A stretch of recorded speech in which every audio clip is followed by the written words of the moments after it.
Good morning, Ian Crouch with your 8:30 Hunter News update.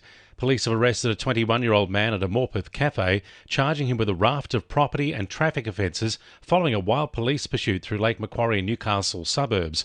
On Tuesday afternoon, police spotted a Lexus reported stolen from Merriweather at Charlestown and gave chase when it failed to stop. The car was found dumped in the Jesmond Shopping Centre car park about 90 minutes later. Investigations led police to the cafe in Morpeth yesterday, where the Wallsend man was arrested. He's been charged with 26 property and traffic offences, as well as breach of bail, and will face Maitland Local Court today.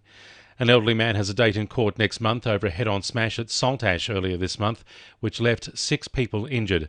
Police allege the 78-year-old drove in a dangerous and negligent manner, causing grievous bodily harm to his 80-year-old female passenger in the head-on crash on Nelson Bay Road on April 5.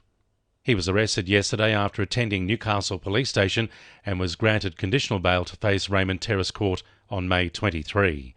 Farmers across the Hunter and Australia are calling on the next government to provide certainty on net zero emissions targets as the coalition offers mixed messaging from within the party room.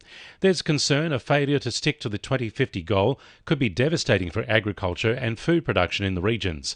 Fifth-generation Hunter grape grower Alastair Tulloch says a commitment on climate is a commitment to jobs. We've been here growing grapes for almost 200 years in the Hunter Valley, and we plan to be here for another 200 years. So, we want to see that reflected in, sustainability of our industry. And if there's a threat to that sustainability, then we want to see it addressed. Wallsend MP Sonia Hornery is writing to Newcastle and Lake Macquarie councils to urge them to take part in a trial of e-scooters. The motorised scooters are currently banned in New South Wales, but Minister for Active Transport Rob Stokes has agreed to bring forward a community trial from July, following representations from Sonia Hornery. He says regulations will be crafted to ensure the safety of e-scooter users and others around them. Newcastle Council has launched a repairs cafe at Lambton Library. The cafe will operate on the last Saturday of every month and features the expertise of local repairers and providers from Newcastle Toy Library and Upcycle Newcastle.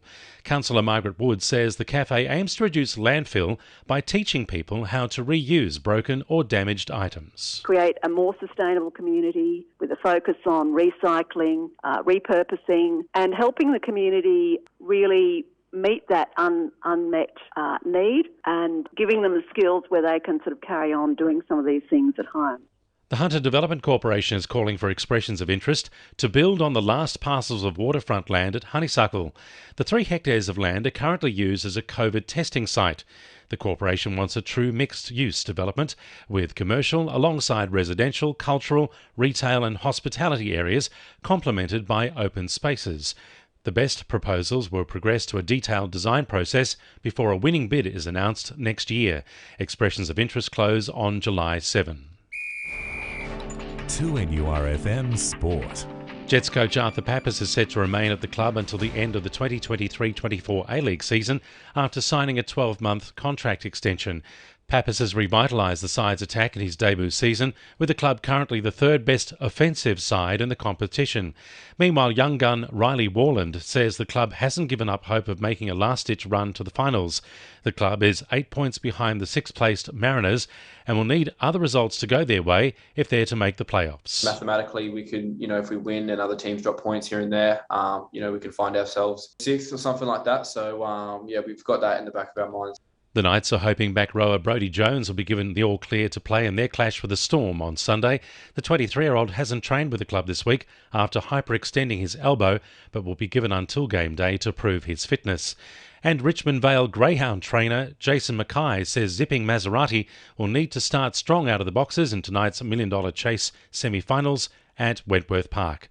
And the winning numbers in Powerball are 1, 7, 12, 16, 19, 24 and 25, and the Powerball is 7. And now you're up to date with the latest 2NURFM Hunter News.